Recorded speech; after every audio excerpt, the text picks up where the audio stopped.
welcome to Turn the Page, the official podcast of the Syosset Public Library.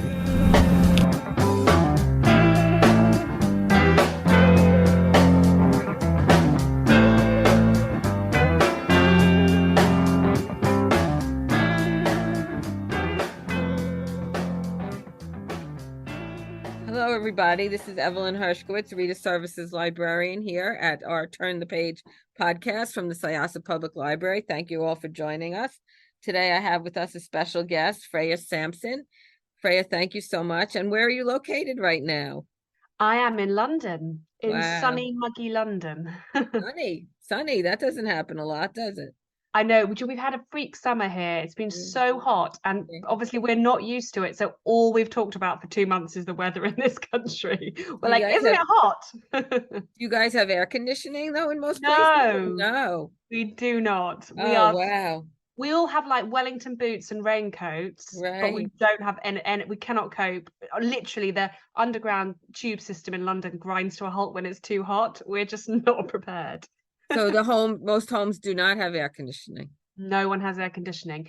And it's really funny here. Every time it gets hot, like the first day of the heat, all the stores sell out of fans. It's like everyone goes out and panic buys fans. Well, it happens here too. Even though we do have air conditioning, people still buy fans. So it happens. Oh, stay cool. I'm sorry to hear that you're going through that.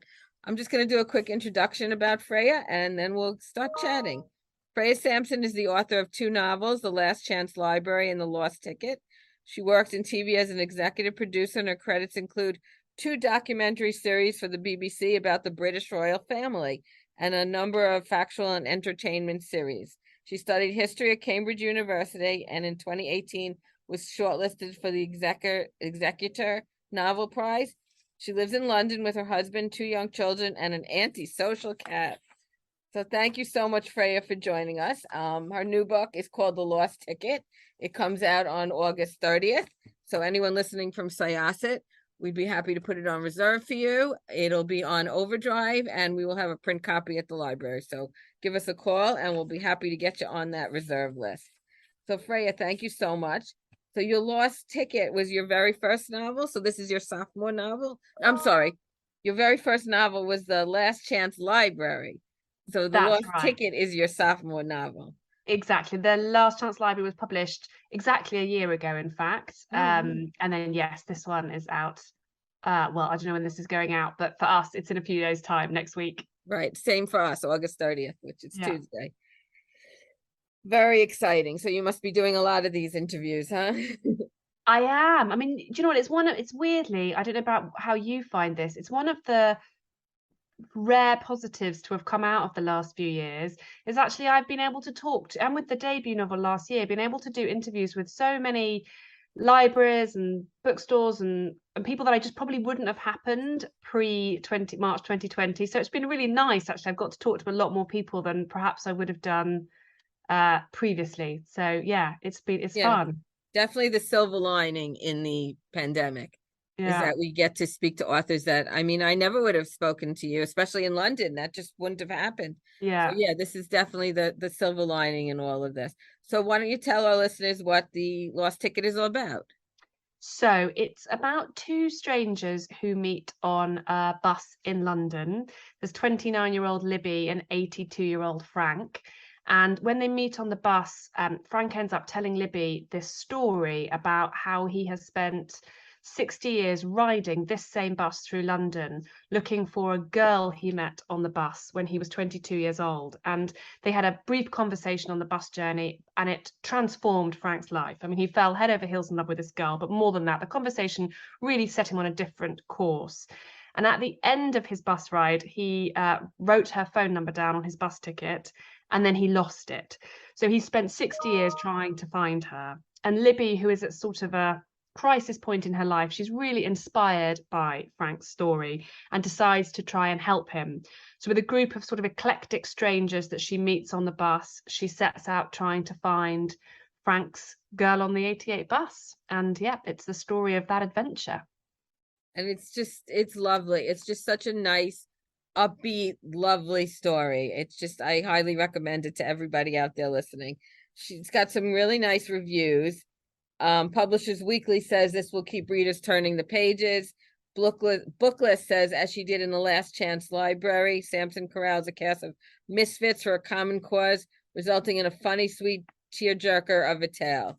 So highly recommend it to everybody out there. Now, your first novel, which you say was published just a year ago, what have you done in the past? What else was your jobs?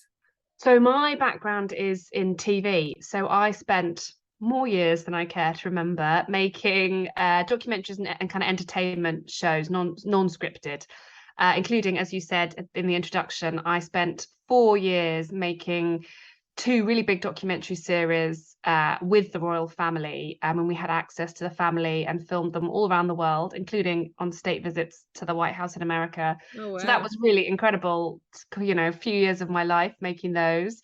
But also I did a huge range of projects, and I loved it. And the reason I loved it was because I got to meet incredible, interesting characters. I mean, ranging from the Queen. It's pretty, unique, incredible character, but just the ordinary people I met as well. I was always just really fascinated and interested in finding out about people's lives. And that's one of the things I really enjoyed taking into the books I write, is sort of celebrating the kind of quirks and eccentricities of ordinary people. I really enjoyed that with my books. Have you always wanted to be an author? Always. But I had the dreaded imposter syndrome. So although I really wanted to write, so many times in my 20s and 30s, I tried to write. And then I would just, I'd get like 5,000, 10,000 words in, and then I'd be like, oh no, this is rubbish. And I'd give up. And it took until my I think I was maybe 36, and I was on maternity leave with my second child. And I thought, if I don't do it now, I never will. I'll go back to TV and I'll carry on working in TV and I'll never give it a go. So I signed up to a writing course, and it changed everything. Here I am now. It's lovely. So yeah, I'm so glad. If anyone out there is thinking, it's never too late, give it a go, because, it's a wonderful thing to have had a chance at doing. That's great. And did your first book sell right away? Did you have any trouble getting it sold? Or? I was really lucky. I think there was something in the zeitgeist at the time about, everybody loves libraries, and here in the UK, libraries are really under threat. But I think actually all around the world, libraries are not, there's funding cuts and problems, not in the libraries themselves, but from the powers above. And I think also it just sort of struck a chord of, it's a book about community and found family and people coming together to fight for something that matters to them. And I think that, it hit at the right time. People were looking for those sort of uplifting books. So yeah, actually I was really lucky. It sold very quickly all around the world, which has been a bit of a dream, really. Wow. So for this book, you're going to be doing a lot of Zoom interviews, or are you going to be actually going out and seeing the public? So in the UK, I've been out to see people. Okay. I'm in the US, not. I still very much hope one day I will come and do a book tour in America, but I think it's still not quite happening in the same way as it was before, is it? So, but it's so lovely to chat to people like you on Zoom. So I'm having lots of fun from the comfort of my living room, getting to travel around. It's wonderful that we're able to do this. I'm really, really glad. Really glad. So when you do plan your books, are you a planner, or do you fly by the seat of your pants? You outline? So I would love to say I had a really good method, but the truth is, I'm sort of plan. So I would not recommend this to anyone as a way of writing. I sort of plan, and then I write a first draft, and discover very quickly that my plan, what I had in mind for my characters is not what they want to do. And actually for this book, I ended up writing a whole first draft and then scrapping it and starting again. The same story, the same sort of structure, but just actually, do you know what I think it was? I wrote it in 2020. And I think when I went back and I read it, it just felt, I think my own anxieties at the world were really in the story. And I was like, this isn't the book I want to read, the sort of warm, celebratory human spirit, love, human connection. So I completely rewrote it. So although I'd like to think I was a planner, the reality is I think that probably calls me a pantser, right? If I end up ditching a draft and starting again. So all the characters in the book, Libby, Frank, Dylan, her sister Rebecca, are any of them you? I mean, I think I'm a little bit Libby, in that I think she lacks confidence. And I think, as I said, with my writing and the sort of imposter syndrome, I'm not as bad as her, but I think I've not always chased the dream straight away. It's taken me a while to get here, and that's sort of her story. One of the things I wanted to look at in the book was this idea that it's sort of not too late. I mean, it wasn't too late for me. I was 41 when my first book was published, and Libby is 30 by the time we get really into the story, and only just then finding what she wants from her life. So obviously 30 isn't old, but this idea of sort of chasing it. So I think there's a bit of my story in her. But the characters, I'm a real people watcher. So all the characters really come from my sitting on buses, in libraries, in cafes, spying on people. And that inspires most of the characters. No, they're great characters. They really are. Do you have a sister like Rebecca? I don't. I have a brother with a very different relationship, but I'm really fascinated by sister relationships. Maybe because I don't have a sister myself, you're always really curious about other people's relationships. And that is quite a toxic relationship, but I sort of wanted with them to explore a bit. And I think this can happen in any family dynamic. You know what it's like when when a sort of narrative is written at a really young age about someone's role in the family, and then you kind of it becomes a self-fulfilling prophecy, right? So if someone's like the really academic, successful kid, and the family can kind of keep that narrative into adulthood, whereas Libby's sort of written off at a young age as being, oh, she always gets things wrong, she makes mistakes, you can't rely on her. And now these are grown women, and they still have that sort of childhood dynamic with the family. And I'm kind of I think that's the case in lots of families, and I sort of wanted to explore that a bit with those sisters. Yeah, my relationship with my brother is much better than that one. Oh, good. Well, she did want to go to medical. Well, she didn't really want to go to medical school. Her father's a doctor. He wanted her to go to medical school, and she dropped out, and they still haven't let her forget it. Exactly. Like, they just keep harping on it. Yeah. And all she wanted to do was draw, she wanted to go to art school, but the parents did not want that. Yeah, no, the characters are all great. It's definitely a feel-good book. I highly recommend it to everybody out there. Really, it's lovely. It's lovely, lovely, lovely. And the first one I have not read yet, but I'm going to go back and read it because it's about libraries, which is it is. Thank you. So thank you for writing about libraries. It's about a shy young library worker who's really, her life has sort of stopped. Her mother passed away 8 years ago, and since the death of her mother, she's really just retreated into a world of books and the sort of safety of the library. It is her safe space. And then when the library is threatened with closure, which is happening all the time here in the UK, a group of wonderfully sort of kooky library patrons form a group to try and save the library. And our shy protagonist is sort of forced out of her comfort zone to fight for the library and kind of join this community that are trying to save the library. So again, it's very uplifting. It's sort of a celebration of community, but also the power of books and actually the power of libraries. One of the things that I think the book is about how libraries aren't just places for books. Right. That, that's their primary, obviously, but actually for so many people, libraries are about access to the internet or safe spaces or somewhere where they can meet friends, and young mums can go with babies. Better than anyone, right? Libraries are they provide so many services. Community. It's for the community, and it's a community meeting place now. It's exactly, and that was really what I wanted to talk about. And what we lose, and again, this, but there are so few spaces in our communities today where you can go and not have to spend any money. Correct. The library is such a safe, an incredible space in that you can go and you can be there from the moment it opens to the moment it closes, and you don't have to spend a penny. And I really see in my local library how many people need that. They need the place to go. They read the newspapers, they access the internet, there's a whole world accessible to them in the library. So I really wanted to sort of write a book that made that point, that these are places worth fighting for and using and celebrating because they're so important to our communities. Well, thank you so much for that. I appreciate that. Well, yeah. And what about the library? Does that have air conditioning or no air conditioning there either? no air conditioning in my local library. That's one of the greatest parts about it. And like we had some heat waves also this summer. And for those Right. people that don't have air conditioning, it's like Come the to the best place to library. go. Yeah, Wow. absolutely.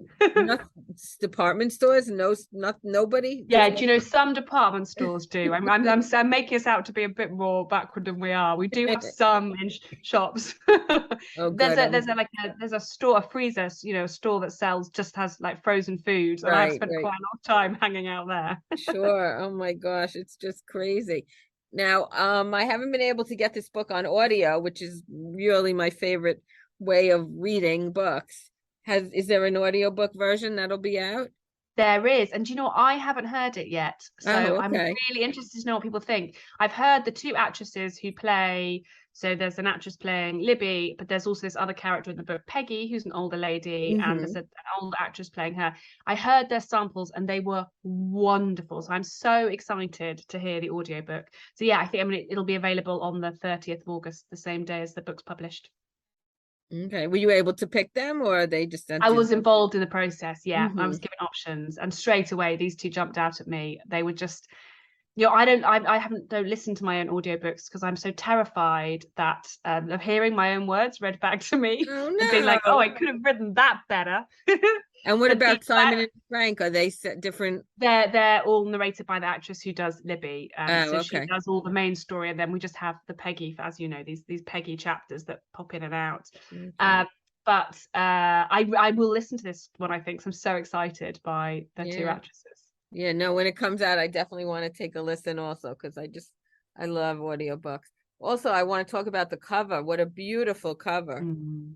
It's amazing, isn't it? Yeah. It's nicely thematically linked. Obviously people can't see, but it's this amazing hot pink color with this red London bus and yellow writing, and then some of the characters from the book. So when you read the book, you'll be able to identify some of the characters on the front cover. No, the team did a brilliant job. It's beautiful. And It there's lots is. of lovely little details inside the book as well, like it's lovely London skyline. It's really lovely. Yeah. Yeah, I have not been to London, and I feel that if you have been, you'll like the book even more because you can relate to the places. Like you Yeah. make it so like I really wish I had seen all these places. I mean, I'm seeing it through your Yeah. writing, but it just would be so much better, I think, if I had actually been there. Hmm. Well, the nice thing, the bus, so it's set on this particular bus, the 88 bus, which is a route I've lived along almost my whole adult life. But it's a really great route because it passes through many of sort of the most famous landmarks in London. So, it goes through Oxford Street and Piccadilly Circus and Trafalgar Square and Westminster. So actually the book gets to visit lots of like really wonderful London attractions, which was very nice for me to celebrate this city that I love and live in. Yeah, no, it's nice. I have to get over there one of these days. Come and ride the bus. I will. I mean, absolutely, that'll be something I'll do. It's great. It's great. Do you ride the bus? Do you take that bus? I do, yeah. As I say, Yeah. I've always lived on or for many years lived off different places on the route. So it's a route I know really well and have lots of sort of personal experience, stories on. And so yes, it was really nice. And as I say, I wrote it in 2020 when I couldn't ride the bus actually because of the world. So actually, it was really nice in the midst of lockdown with my husband and two small children in the house to be able to kind of mentally escape into this route I knew really well and be out in the city. It was lovely. Wow. Yeah, no, it's great. It really, really, really nice. And like I said, they're comparing it to Eleanor Oliphant is completely fine. And the Authenticity Project, which I read both and loved both of those books. So those are unbelievably fabulous comparisons. So congratulations on that. Yeah, thank you. They are both brilliant books. Every time I hear that, I'm like, oh, it's nice to be in the same Yeah. sentence as those two. And it says you were shortlisted for the Exeter Novel Prize. What is that?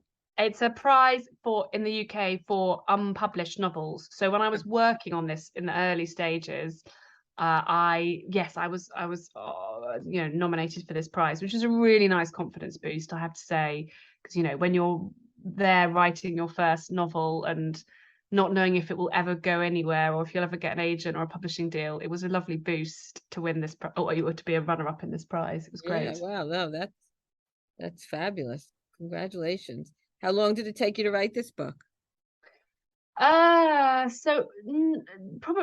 not that long actually. About a year, I think. I did this writing course and I loved it, and I was due to go back to TV work, and I said to my husband, we talked about it, and I said I'd like to take another 6 months before I go back to work, unpaid, and write this book. So I had a real deadline. I was like, okay, I'm going to write this book and then I'm going to go back to TV and I'll have done it. I'll have written the book, and whatever happens, I can say I had a go. I wrote a book. So I wrote it quite quickly and then sent it out to agents, and actually amazingly got an agent really quickly. So then suddenly everything kind of changed, and then we started editing with the agent. So it was pretty quick, but of course publishing's quite slow. So between finishing the book and it being published, it was 18 months. Oh, so, wow. Yeah. Okay. Yeah. And what is your writing schedule? So I have young children, so I write when they're at school. Oh, So I'm really focused about it. I'm like, okay, it's like a job. I drop the kids at school, I sit at my desk, I've got 6 hours till I have to pick them up again, and I work really hard. Wow. You write for 6 hours? I try to, yeah. I mean, realistically, that means writing for 3 or 4 hours and then a couple of hours of, other writing related admin. But yeah, I try to treat it. I mean, it is my job now. So I treat it as a job. Wonderful. Any interest in making it into a film? I mean, I would love that. And if anyone who's listening has any connections with Hollywood or Netflix, I mean, I think it would be a lovely film because, it's a beautiful setting and it's the great characters. But yes, we'll see. Yeah, no, I think it would make a very nice movie. It really would. It would be lovely. Really lovely. So I thank you so much for speaking with us today. Thank you so much for having me on. It's been lovely to chat with you across the Atlantic. Great fun. Yes, I know. We're so far away yet so close. It's so nice. So good luck with the book. Everybody, comes out August 30th. So I'm going to close this chapter of Turn the Page. I'm Evelyn Hershkowitz, Reader Services Librarian, and with us today we had Freya Sampson, the author of The Lost Ticket. Thank you so much, Freya, for joining us. Thank you so much. Have a great day. Thank you. Stay cool. Yeah, thanks. Bye. Bye-bye. It's time to close this chapter of Turn the Page. Join us for the next episode.